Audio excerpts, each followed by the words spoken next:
講得出做得到 ，Ilya First Round KO 拉哥封王 ，Pantoja 繼續統治 Flyweight， 輕鬆降服 Kara France。緬甸新星 Joshua Wang 技驚四座，連 Pantoja 都要揾佢打。大家好，歡迎嚟到熱鬥技研社嘅 MMA 賽事簡報環節，熱鬥 Offline， 我係 Anthony。International Fight Week 舉行嘅 UFC 317賽事 ，Ilia Topuria 對 Charles Oliveira 已經喺美國時間6月28日完成啦。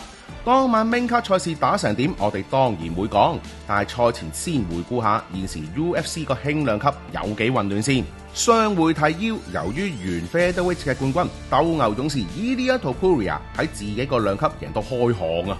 獨孤求敗嘅佢，於是放低條冠軍腰帶，跑低一眾兄弟嚟個我獨自升級，打上一個榜挑戰 Lightweight 嘅王者寶座。點知同樣喺輕量級大殺四方嘅現任冠軍霸主鷹爪門大師兄 Islam Makhachev 竟然一樣獨孤求敗，掉低腰帶及一眾戰友，又獨自升級升榜去打 Welterweight。鬥牛勇士一心諗住嚟打大師兄，結果摸咗個門釘。但本身高手如雲嘅輕量級又點會冇人招呼 Ilya？ 白老闆思前想後就安排咗現時量級排名第2前輕量級冠軍拉哥 Charles Oliveira 應戰，爭奪被懸空嘅輕量級冠軍寶座啦。相比之下 Co-Main Event 嘅 Flyweight 量級就穩定得多啦，基本上由現任冠軍 Alexandre Pantoja 全面統治咁滯。不過家陣潮流興升榜，佢老哥唔會一陣又話要獨孤求敗啩？講翻5場 Main Card 賽事，3場頭盤。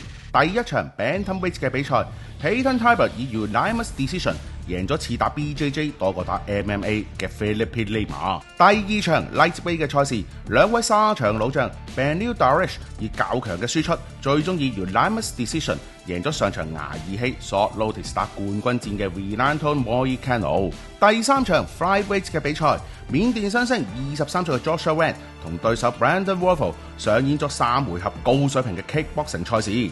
最後靠住絕佳嘅 boxing 步伐同猛烈嘅 combo，Wang 以 Unanimous Decision 勝出比賽，仲贏埋當晚嘅 Fight of the Night。以上3場賽事，如果大家想我哋詳細講多啲，記住留言話我哋知，我哋盡快補翻俾你哋。跟住係當晚第一道主賽 Flyweight 冠軍戰兼 Co-Main Event， 由新西蘭選手排名第4嘅 Kai Kara France 挑戰冠軍巴西拳手 Alexandre Pantoja 嘅。上場幫新仔潮滄海嚟個 UFC 震撼教育，今場 Pantoja 對住 Kara France 繼續統治整個八角籠啊！第一回合 Pantoja 一個 takedown 帶咗 Kara France 落地下之後就慢慢玩，由 top 由 back 由 arm triangle 由 ground and pound。第二回合 Pantoja 就玩多啲立技啦，拳打腳踢咗接近成個回合，可憐 Kara France 兩個回合都只能夠勉強擋住啲攻勢啫。第三回合 Pantoja 決定唔玩咁耐啦。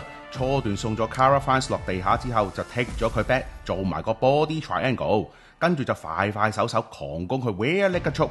就係咁樣，賽事喺第三回合嘅1分55秒 ，Pantoja 以後頸鎖成功降服 Kara France， 4度成功衛冕佢嘅冠軍寶座。打完場比賽 ，Joe Rogan 上台做訪問時，問統治者 Pantoja 下場想打邊個？ Pantoja 就 call out 咗當晚 Fight of the Night 嘅勝出者 Joshua Wang， 話到明下場要同佢打。事實上，大部分型量級嘅大名 Pantoja 都打贏晒，又預備進入獨孤求敗模式。而 Wang 呢一晚又展現出佢出色嘅拳擊技法，正想揾人打嘅 Pantoja 點會唔抹住呢件小鮮肉啊？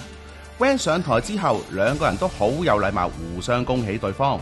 Pantoja 都大讚 Wang 呢個後生仔相當 humble 啊！哇，得到 Pantoja 睇起你 ，Wang 你有前途啦！各位觀眾又點睇呢一場新舊大戰呢？留言話我哋知啊！最震撼嘅主賽輕量級 Title Fight 兼當晚嘅 Main Event， 由我獨自升級嘅格魯吉亞選手鬥牛勇士 Ilia Topuria 火拼排名第2巴西選手前輕量級冠軍奶哥 Charles Oliveira。賽前話明要 First Round KO 對手嘅 Ilya， 果然講得出做得到喎！賽事一開始，兩位大哥就火力全開，拳腳互轟對方。拉哥一個剔單推咗鬥牛勇士埋籠邊，諗住帶佢落地下，點知自己反而跌咗落個下位。Ilya 喺上位狂攻，拉哥就喺下位揾機會防反，仲差啲揾到個 leg lock 機會。可惜未竟全功，最後要裁判叫佢企翻起身繼續比賽。打到賽事中段，伊利亞捉到拉哥一次出右隻拳時左邊真空咗嘅空位，一個右勾拳轟中拉哥下巴，再一個左勾拳將拉哥落勾。隨着拉哥應聲倒地，仲熄埋機添。鬥牛勇士果然做到 First Round KO， 閃電式喺第一回合嘅2分27秒成功解決拉哥，贏咗今場 Main Event 賽事，仲成為 Lightweight 嘅新任冠軍，更加成功進入咗 UFC Double Champion 嘅行列啦。鬥牛勇士嘅完美表現，仲 First Round KO 拉哥，睇到在場一眾 Lightweight 大名都目定口呆啊！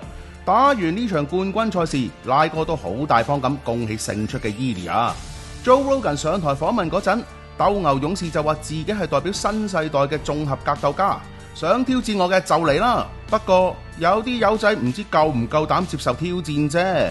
喂，搞乜鬼啊？原來當日在場嘅輕量級選手英倫死小孩 Paddy Pimblett 3年幾前同伊利亞喺倫敦就結下仇口，兩條友仔場外喐手喐腳，仲霍完夾上身咁。今次伊利亞拿到條冠軍腰帶，就立即劍指 Paddy 問佢夠唔夠膽打。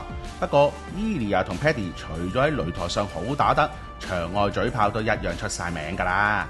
Paddy 應邀上台之後，兩個人又霍完夾上身咁。伊利亞話到明一定要 submit Paddy 就話到明會 finish 鬥牛勇士。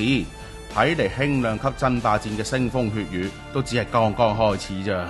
各位觀眾又會點樣睇呢一場大戰呢？5場賽事嘅回顧就告一段落，再一次感謝大家同我哋重溫呢一晚嘅比賽啊！過咗繁忙嘅6月，下一場 Pay-Per-View 賽事 UFC 318將會喺美國時間7月中上演。鑽石 Dustin Poirier 嘅最後一場 UFC 戰役，對上夏魯威 Max Holloway 爭奪 BMF 腰帶。到時我哋再同大家回顧鑽石嘅 The Last Ride。當然中意呢條片，記得幫我哋 Like、Comment、Share， 仲有 Subscribe 我哋熱鬥技研社嘅 YouTube Channel，click 埋隔離個鐘仔，咁我哋有新片就可以立即通知到你啦。有你哋嘅支持，我哋先有動力繼續做落去。密切留意熱鬥技研社，我哋下次見。